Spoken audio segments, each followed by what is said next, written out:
तो कहानी की शुरुआत होती है थोड़े दिनों पहले से, जहाँ पे मेरे गोप्रो ने मेरा कहना मानना ही छोड़ दिया था। हर बार वीडियो बनाने जाता और गोप्रो कुछ न कुछ दिक्कतें निकाल के उस वीडियो को खराब करने पे तुला था। तो दोस्तों, आज से कुछ दिन पहले मैं बड़ा परेशान था। वो परेशान इसलिए था क्योंकि मेरे गोप्रो ने काम करना बंद कर दिया था। मतलब टेक्निकली बंद नहीं कर दिया था, लेकिन उसकी जो स्क्रीन है उसमें ग्लिच आ रहा था। मैं वीडियो रिकॉर्ड करता था और ग्लिच आ जाता था। अब मेरी गोप्रो में मेजरली 3 प्रॉब्लम थी। सबसे पहली प्रॉब्लम ये थी कि जब भी मैं रिकॉर्ड करता था वीडियो और रिकॉर्ड करने के बाद घर आके उस वीडियो को देखता था तो वो वाइब्रेट करने लगता था। दूसरा प्रॉब्लम ये था कि कभी-कभी उसमें वीडियो रिकॉर्ड करते वक्त ना ग्लिच आ जाता था। वीडियो में ही मतलब आप चल रहा है और फिर वो अचानक या तो टेढ़ा हो जाएगा, टिल्ट हो जाएगा या वाइब्रेट करने लगता था। और जो मेजर प्रॉब्लम ये था कि कभी-कभी क्या स्पॉन्टेनियस आपको अगर रिकॉर्ड करना हो तो आप अचानक से गोप्रो निकालते हो, साइड वाला बटन दबा के या ऊपर वाला बटन दबा के आप शूट करने लग जाते हो। लेकिन मेरा गोप्रो क्या करता था, मैं जैसी बैटरी डालता था तो उसकी जो फ्रंट स्क्रीन है, वहाँ पे लेंस होता है, वो वाली स्क्रीन तो चालू हो जाती थी, लेकिन जो पीछे वाली स्क्रीन है वो चालू नहीं होती थी। और मेरे को इतना इरिटेशन होता था भाई साहब, मैं क्या बताऊं आपको, कि वो 15-20 मिनट तक गोप्रो मेरा चालू ही नहीं होता था। और ये सब प्रॉब्लम की वजह से मैं जब भी शूट करके घर पे आता था तो इतना पछताता था। मैं सोचता था कि यार ये गोप्रो तो अभी कोई यूज का ही नहीं रह गया है। अब गोप्रो तो धोखा दे चुका था, लेकिन इसका मतलब ये थोड़ी ना कि मैं वीडियो बनाना छोड़ दूं। तो इसी समस्या का समाधान करने के लिए हम लग जाते हैं एक रिसर्च पे कि how to repair GoPro in India.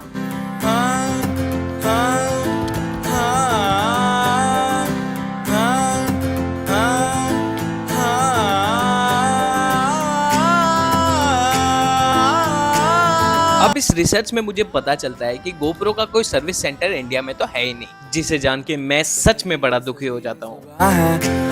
थोड़ा और रिसर्च करने पे कुछ लिंक सामने आते हैं जो क्लेम कर रहे थे कि गोप्रो रिप्लेसमेंट भी करता है। तो यही सब गोप्रो को ठीक करने की रिसर्च मेरी जा रही थी। अचानक मुझे पता चलता है कि गोप्रो का एक पॉलिसी रहता है कि अगर वो वारंटी पीरियड में हो तो आप कस्टमर केयर से बात करके जो भी आपका रिजॉल्व है वो गोप्रो वाली कंपनी वो लोग कर देंगे। बट सबसे बड़ा प्रॉब्लम कस्टमर केयर से बात करने में ये है कि वो इंडिया के हिसाब से बिजनेस आवर्स में नहीं रहते। उनके बिजनेस आवर्स रात में ही चलते हैं, तो आपको मिडनाइट का इंतजार करना पड़ता है उनको कॉल करने के लिए। तो फिर एक दिन मैं फैसला करता हूँ कि भैया आज सारी नींद वगैरह त्याग के गोप्रो वालों को फोन किया जाएगा और उनसे बातचीत की जाएगी। और उनके इंग्लिश का एक्सेंट थोड़ा अमेरिकन स्टाइल है, तो उनसे बात करने में आपको इंग्लिश में बात करनी पड़ेगी। हिंदी में वो लोग आपको एंटरटेन नहीं करेंगे, जिनको हिंदी नहीं आती उनको डर लगेगा। तो गोप्रो की कस्टमर सर्विस अवेल करने के लिए गोप्रो की जो वेबसाइट है gopro.com, उस पे जाके सपोर्ट पे जाना था। और सपोर्ट पे जाते ही आपको बेसिकली फॉर्म फिल करना होता है। वो जैसे फॉर्म फिल करोगे तो आपको सामने से विद इन 5 मिनट कॉल आएगा उनके बिजनेस आवर्स में। डायरेक्ट उनको कॉल नहीं कर सकते, चंट लो।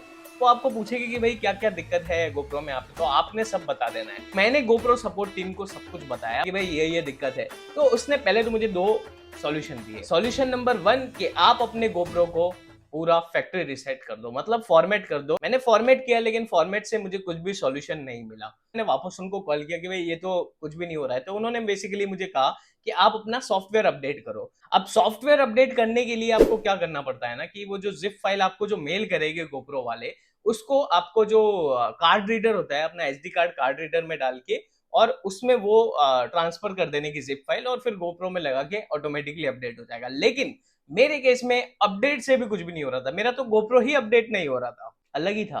तो गोप्रो के कस्टमर केयर वालों ने जो मुझे सॉल्यूशन दिए थे वो मेरे लिए कुछ भी काम ना आए, और मेरा गोप्रो सेम हरकतें कर रहा था क्योंकि मेरा गोप्रो ढीठ था। वो सॉल्यूशन मेरे काम में नहीं आया, तो मैंने फिर वापस सेकंड डे उनको कॉल किया कि सॉल्यूशन बेसिकली इस पे काम नहीं कर रहे हो और वो सेम रह ही रहा है।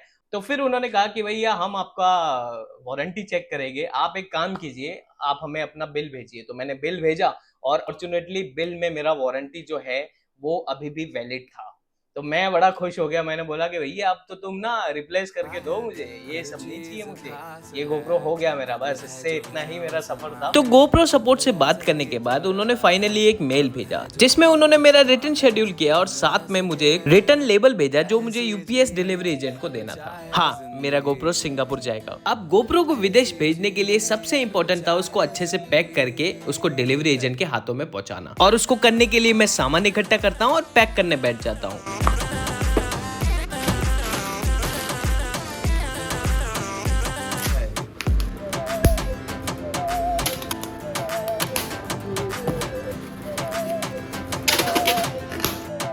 तो गोप्रो को पैक करने के बाद मैं यूपीएस वाले भैया को कॉल करके बुलाता हूँ और उनको पार्सल दे देता हूँ। By the way shipment cost भी गोप्रो वाले ही देते हैं। अब मुझे 10 दिनों तक इंतजार करना है कि गोप्रो आ जाए और फिर 10 दिनों बाद मुझे वो आवाज आती है।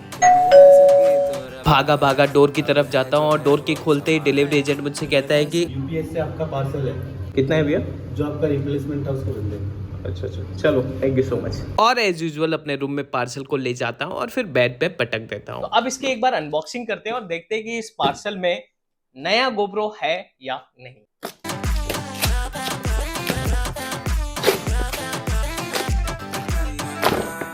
बॉक्स है, इसमें गोप्रो है और ये क्या है, पैकिंग स्लिप। तो अब इन सबको साइड में रख के मैं जो अपना मेन बॉक्स है उसको ओपन कर लेता हूँ। ओह, ये है मेरा ब्रांड न्यू रिप्लेस्ड गोप्रो। ऐसा कुछ मेरा रिप्लेस्ड गोप्रो दिख रहा है और इस केस के साथ में इसमें आता है। तो इसको फिलहाल मैं बाहर निकालता हूँ। तो ये है गाइस गोप्रो। अगर आप रिप्लेस करवा रहे हो, मतलब अगर आपका वारंटी में है, तो कुछ इस तरीके से आपको आएगा। इसमें फिलहाल पॉलीथीन वगैरह लगी हुई है। मैं एक बार चेक करने के लिए कि ये गोप्रो बराबर है कि नहीं, मुझे बैटरी एक बार डाल के इसमें देखनी पड़ेगी। तो एक बार इसको खोलते हैं और जो मेरे पुराने गोप्रो की बैटरी है, एंड्यूरा बैटरी, जो कि थोड़ी लंबी चलती है, उसको डाल के एक बार देखते हैं कि ये बराबर काम कर रहा है या नहीं। एक बार चालू करते हैं इसको। ओके, चालू हो चुका है। वो मुझे ना ये फिल्म्स हटाना बड़ा अच्छा लगता है। एक इसकी स्क्रीन पे से ये भी हटा देता हूँ। वाह, और इसके लेंस पे से भी वाह। में मुझे SD कार्ड डालना पड़ेगा। अब SD कार्ड कहाँ है वो मुझे देखना पड़ेगा एक बार। तो दोस्तों गोप्रो में बिना SD कार्ड के मैं रिकॉर्ड नहीं कर सकता था और मेरा पुराने वाले गोप्रो का SD कार्ड मुझे मिल नहीं रहा था। थोड़ी देर ढूंढने के बाद मुझे रियलाइज होता है कि शायद मैंने पुराने वाले गोप्रो में कहीं SD कार्ड तो नहीं भेज दिया, और अफसोस मैंने ऐसा ही किया था। शिट। तो गाइस अभी हुआ क्या है ना कि गोप्रो चालू करने के लिए मुझे SD कार्ड चाहिए और मेरा SD कार्ड मुझे नहीं है। और जहां तक मुझे याद आ रहा है कि मैंने शायद मेरा जो पुराना वाला गोप्रो था उसके साथ में बैटरी तो निकाल दी थी, लेकिन मैं बहुत बड़ी गलती कर बैठा हूँ और मैंने SD कार्ड निकाला ही नहीं। अब मुझे SD कार्ड ढूंढने यहाँ जाना पड़ेगा। तो अब वो मुझे सिलवासा में कहीं मिलेगा या नहीं मिलेगा पता नहीं। अब बिना SD कार्ड के गोप्रो को चलाना इम्पॉसिबल था और हाई स्पीड वाला SD कार्ड यहाँ पे मिलना थोड़ा मुश्किल था। अब जैसे तैसे करके मैं अपनी कोशिश में लग जाता हूँ। मैं दुकान वाले भैया को एक बार फोन करके पूछ लेता हूँ। हेलो भैया, सैंडिस्क का आपके पास 128 GB का जो माइक्रो SD कार्ड है, एक्सट्रीम वाला? नहीं भाई साहब, वो तो नहीं है। हेलो 28 GB का SD कार्ड है क्या? नहीं वो तो नहीं मिलेगा, अल्ट्रा मिल जाएगा। सैंडिस्क का 128 GB होगा? भैया अल्ट्रा मिलेगा। SD कार्ड कहीं मिल नहीं रहा है क्योंकि सबके पास फोन वाला है, जो अल्ट्रा आता है वो है, उसकी स्पीड बहुत कम होती है। तो फाइनल मैं मेरे रूममेट को भी बोल देता हूँ क्योंकि वो कहीं से भी ढूंढ के ले आ सकता है। हेलो भाई, मैं बोल रहा हूँ ये सैंडिस्क का जो 128 GB का आता है ना SD कार्ड, वो लेके आना ना यार, कहीं से मिले तो रास्ते से। ठीक है, चलो मैं देखता हूँ, पता करता हूँ। हाँ, वो मिले। और फाइनली बड़ी मशक्कत के बाद मेरा रूममेट SD कार्ड लेके आता है और SD कार्ड के मिलते ही फाइनली मैं जाता हूँ और गोप्रो में डाल के उसको स्टार्ट करने का ट्राई करता हूँ। इतना सा SD कार्ड है, लेकिन इसने कितनी मशक्कत कराई है, मैं क्या बोलूँ। अब फाइनली इस SD कार्ड को मैं इस गोप्रो में डाल देता हूँ और इसको एक बार वापस चालू कर। चालू हो गया है हीरो 10 ब्लैक। ओके, तो अभी ये चालू हो चुका है और अभी इसमें बहुत अच्छा दिख रहा है। इसकी साइड स्क्रीन भी आपको दिखा देता हूँ। ये ऐसा कुछ दिख रहा है। तो गाइज अब जो शूट हो रहा है वो गोप्रो से हो रहा है, मतलब रिप्लेस ब्रांड न्यू गोप्रो से अभी शूट हो रहा है और आई थिंक ये बहुत परफेक्टली काम कर रहा है। इसमें ग्लिच वगैरह भी नहीं है और स्क्रीन भी एकदम बराबर काम कर रही है। तो अब से आपको जो भी वीडियो सारे के सारे दिखेंगे वो इस गोप्रो से ही दिखेंगे। तो गाइज आई होप आपको ये वाला वीडियो थोड़ा इन्फॉर्मेटिव लगा होगा और इन केस आपके पास गोप्रो है और सेम दिक्कत दे रहा है, जाके कस्टमर केयर को फोन कीजिए और उनको कहिए कि भाई मुझे मेरा गोप्रो रिप्लेस करना है। वो बिना झिझक, अगर आपके गोप्रो में जेन्युइन प्रॉब्लम होगी तो आपको रिप्लेसमेंट का पूरा तरीका समझा देंगे। तो आई होप आपको ये व्लॉग अच्छा लगा होगा। अच्छा लगा है तो do like, share and subscribe the channel. ठीक है, फिर इसी के साथ मिलते हैं ऐसे किसी व्लॉग में नेक्स्ट टाइम, नई जगह पे नए लोगों के साथ। तब तक के लिए बाय बाय।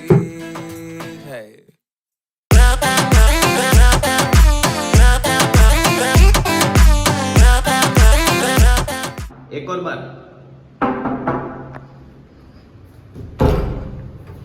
आपका पार्सल है। कितना है भैया? बोलो। वो तो कितना है वो तो होता है।